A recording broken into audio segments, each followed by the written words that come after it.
जिला संसाधन केंद्र माइलूर में घरेलू हिंसा से महिलाओं की सुरक्षा अधिनियम 2005 और नियम 2006 के पालन पर सुरक्षा अधिकारियों और भागीदार विभागों के अधिकारियों के लिए जिला स्तर पर आयोजित 2 दिवसीय प्रशिक्षण कार्यक्रम के उद्घाटन करके वरिष्ठ सिविल न्यायाधीश एवं जिला विधिक सेवा प्राधिकरण के सदस्य सचिव एसके कनकट्टे ने कहा कि कई महिलाओं को यह नहीं पता होता कि घरेलू हिंसा का शिकार होने पर उन्हें न्याय कहां से मिलेगा।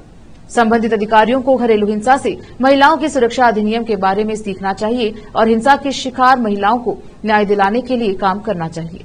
बलात्कार के शिकार महिलाओं की सुरक्षा के लिए कई अधिनियम कानून हैं और महिलाओं को उनके बारे में जानना चाहिए। उन्होंने कहा कि जिन महिलाओं को परिवार के भीतर किसी भी प्रकार की हिंसा का सामना करना पड़ा है, उन्हें संविधान के तहत प्रदत्त महिला अधिकारियों की अधिक प्रभावी सुरक्षा दी जाएगी। जिला स्तर पर एक जिला कानूनी सेवा प्राधिकरण है जो यहां आने वाली महिलाओं को मुफ्त परामर्श प्रदान करता है और न्याय प्रदान करता है। उन्होंने कहा कि इस 2 दिवसीय प्रशिक्षण कार्यक्रम का सभी को लाभ उठाना चाहिए। जिला कुष्ठ उन्मूलन अधिकारी डॉक्टर किरण पाटिल ने कहा कि भारत के इतिहास पर नजर डाले तो पहले महिलाओं को सम्मान का स्थान दिया जाता था और देवी के रूप में पूजा जाता था। आज आधुनिक जीवन में महिलाएं दबाव में हैं, कई भूमिकाएं निभानी पड़ती हैं और कई तरह से हिंसा का शिकार होना पड़ता है। इस अवसर पर बाल विकास परियोजना अधिकारी शारदा कमलाकर, प्रकाश हिरेमठ, महिला एवं बाल विकास विभाग के जिलाधिकारी गुरुराज, जिला बाल संरक्षण अधिकारी गौरी शंकर, प्रतापपुर, अन्य विभाग के अधिकारी एवं कर्मचारी उपस्थित रहे। कैमरामैन पप्पूराज की कवरेज। ಎಲ್ಲರಿಗೂ ಬೇಕಾಗುತ್ತೆ ಯಾಕಂದ್ರೆ ನಮ್ಮ ಕರ್ತವ್ಯದಲ್ಲಿ ಏನಾಗುತ್ತೆ ನಮ್ಮೆಲ್ಲ ಬೇರೆ ಬೇರೆ ಕೆಲಸಗಳ ಒತ್ತಡದಲ್ಲಿ ಈ ಕಾಯ್ದೆ ಸ್ವರೂಪ ಏನು, ಕಾಯ್ದೆ ಎದಕ್ಕೆ ಬಂತು, ಮೊದಲು ಹೇಗಿತ್ತು ಈ ಮಹಿಳೆಯರ ಸ್ಥಿತಿ, ಅವೆಲ್ಲ ತುಲನಾತ್ಮಕ ಮಾಡಿ ಎಲ್ಲ ಅಧ್ಯಯನ ಮಾಡಿ ಒಂದು ಹೊಸ ಕಾನೂನು ತಂದಿದ್ದಾರೆ. ತಾವು ಒಂದು ಮಾತನ್ನು ತಿಳ್ಕೊಳ್ಬೇಕು. ಮೊದಲಿಗೆ ಜಾತಿ ಭೇದ ಯಾವುದು ಇರಲಾರ್ದೇ ಮೊದಲು ಮಹಿಳೆಗೆ ಸಿಗ್ತಾ ಇರುವಂಥ ಸೌಲಭ್ಯ ಒಂದು ಏನಂತಪ್ಪ ಅಂತಂದರೆ 125 ಆಫ್ CRPC ಅಡಿಯಲ್ಲಿ ಮಾತ್ರ ಸಿಗ್ತಾ ಇತ್ತು ಅವರಿಗೆ. ಅದು ಬರೀ ಮೇಂಟೆನೆನ್ಸ್ ಸಿಗ್ತಾ ಇತ್ತು.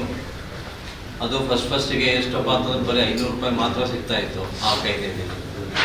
ತದನಂತರ ಮತ್ತೆ ಸರ್ವೋಚ್ಚ ನ್ಯಾಯಾಲಯ ಮತ್ತೆ ಪ್ರವೇಶಿಸಿ ಅದನ್ನು ಅಂದರೆ ಈ ರೆಸ್ಪಾಂಡೆಂಟ್ಸ್ ಅಂದರೆ ಗಂಡಸರ ನಂತರದಲ್ಲಿ ಅದ ನಂತರ ಈಗ ಸಿವಿಲ್ ಇದು ಕ್ರಿಮಿನಲ್ ರೆಮಿಡಿ ಇತ್ತು. ಬರೀ ಕ್ರಿಮಿನಲ್ ರೆಮಿಡಿ ಆಗಿದ ತಕ್ಷಣ ಅವ್ರಿಗೆ ಏನಂದ್ರೆ ಕಂಪನ್ಸೇಷನ್ ಅಮೌಂಟಲ್ಲಿ ಆರ್ಥಿಕವಾಗಿ ಏನು ಸ್ಟ್ರಾಂಗ್ ಸಿಗುವಂಥ ಏನು ಸೌಲಭ್ಯ, ಬರೀ ಕ್ರಿಮಿನಲ್ ಕೇಸ್ ಮಾಡ್ಬೋದು, ರಿಜಿಸ್ಟರ್ ಆಗುತ್ತೆ, ಹೋಗುತ್ತೆ.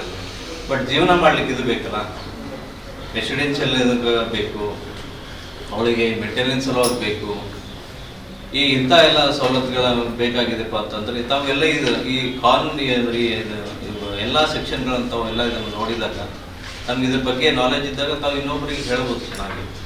ತಾವೇ ಈ ಕಾಯ್ದೆ ಬಗ್ಗೆ ನೋಡ್ಕೊಂಡಿಲ್ಲ ಅಂತಂದರೆ ಹೇಳೋದು ತುಂಬ ದಿವಸಗಳ ತರಬೇತಿ ಏನಿದೆ ಅವೆಲ್ಲ ಹಿರಿಯ ವಕೀಲರೆಲ್ಲರೂ ಚೆನ್ನಾಗಿ ನಾಲೆಜಬಲ್ ಇದ್ದಾರೆ. ಅದ್ರ ಬಗ್ಗೆ ಸಂಪೂರ್ಣವಾಗಿರ್ತಕ್ಕಂಥ ಮಾಹಿತಿಯನ್ನು ಪಡೆದುಕೊಂಡು ತಮ್ಮ ನಿತ್ಯದ ಏನಿರ್ತ ಕಾರ್ಯಕಲಾಪಗಳಲ್ಲಿ ಇದನ್ನು ಸದುಪಯೋಗಪಡಿಸಿಕೊಂಡು ಈ ಕಾನೂನು ಅನುಷ್ಠಾನ ಆಗಲಿ ಅಂತ ಹೇಳ್ತಾ ತಮಗೆ ಎಷ್ಟೊಂದು ಆಲಿಸಿದ್ದ ಇಲ್ಲಿ ನಮಗೆ ಮಾತನಾಡಲಿಕ್ಕೆ ಅವಕಾಶ ಮಾಡಿಕೊಟ್ಟು ಈ ಮಹಿಳೆಯರ ಸಂರಕ್ಷಣೆ ಕಾಯ್ದೆ ಬಗ್ಗೆ ತಮ್ಮೆಲ್ಲರಿಗೂ ಏನು ಒಂದು ಶಿಬಿರ ನಡೀತಾ ಇದೆ. ಭಾರತ ದೇಶ ಐತಿಹಾಸಿಕ ದೇಶ.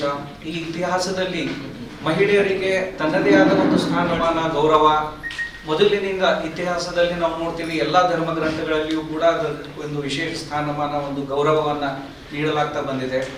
ನಾರಿಯನ್ನು ನಾವು ಶಕ್ತಿ ಅಂತೀವಿ, ದೇವಿ ಅಂತೀವಿ, ಮಾತೆಯ ಸ್ವರೂಪ ಅಂತೀವಿ. ಆದರೆ ಕ್ರಮೇಣವಾಗಿ ಯಾವ ರೀತಿಯಾಗಿ ನಮ್ಮ ಒಂದು ಆಧುನೀಕರಣ ಯುಗ ಶುರುವಾಯಿತು ಅಥವಾ ಪಾಶ್ಚಾತ್ಯ ದೇಶಗಳನ್ನ ಅನುಸರಣೀಯ ಮಾಡ್ತಾ ಬಂದ ಇದಕ್ಕೆಲ್ಲ ಮೂಲ ಕಾರಣ ಅಂತಂದ್ರೆ ಒತ್ತಡ ಆಗ್ತಾ ಇರೋದು ಯಾಕೆ ಅಂದ್ರೆ ಈ ದೌರ್ಜನ್ಯ, ಈ ತರದ ಒಂದು ಸನ್ನಿವೇಶಗಳೇನಿರ್ತವೆ. ಅದಕ್ಕೋಸ್ಕರ ನಮ್ಮ ಭಾರತ ಸರ್ಕಾರದಲ್ಲಿ ಈ ಎಲ್ಲ ಕಾನೂನು ಕಾಯ್ದೆಗಳು ಬಂದವು. ಅಂದ್ರೆ ಅವರಿಗೆ ಒಂದು ರಕ್ಷಣೆ ನೀಡಬೇಕು, ಅವರಿಗೆ ಒಂದು ಪ್ರೊಟೆಕ್ಷನ್ ಸಿಗಬೇಕು ಅನ್ನೋ ಒಂದು ನಿಟ್ಟಿನಲ್ಲಿ. ಬಟ್ ಅದು ಯಾವಾಗ ಸಿಗುತ್ತೆ, ಯಾವಾಗ ಬರುತ್ತೆ ಅಂದ್ರೆ ಅದರ ಅರಿವು ಯಾವಾಗ ಜನಸಾಮಾನ್ಯರಲ್ಲಿ ನಾವು ಮೂಡಿಸ್ತೀವಿ ಆವಾಗ ಅದು ಬರಲಿಕ್ಕೆ ಸಾಧ್ಯ ಆಗ್ತದೆ.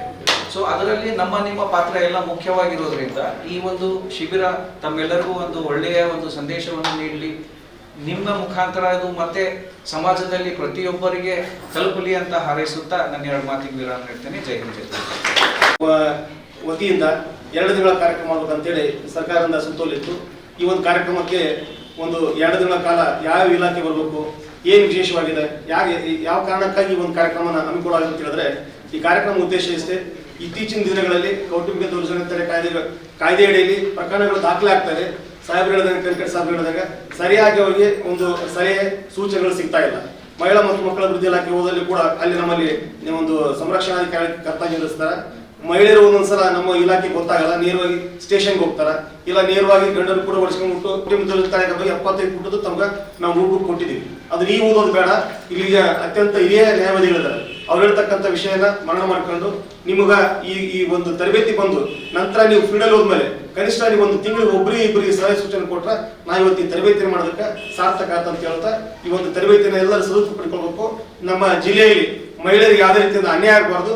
ಯಾರು ಕೌಟುಂಬಿಕ ದೌರ್ಜನ್ಯಕ್ಕೆ ಒಳಗಾದಂತ ಮಹಿಳೆಗೆ ನ್ಯಾಯ ಸಿಗಬೇಕನ್ನೋ ಉದ್ದೇಶದಿಂದ ಒಂದು ತರಬೇತಿ ಹಮ್ಮಿಕೊಂಡಿದ್ದೀವಿ. ದಯವಿಟ್ಟು ಈ ತರಬೇತಿನ ಎಲ್ಲರೂ ಸದುಪಯೋಗ ಪಡ್ಕೊಂಡು ಅಂತ ಹೇಳ್ತಾ ಈ ನನಗೆ ಮಾತನಾಡಕ್ಕೆ ಅವಕಾಶ ಕೊಟ್ಟು ತಮ್ಮೆಲ್ಲರ ಮನಸ್ಸಿಗೆ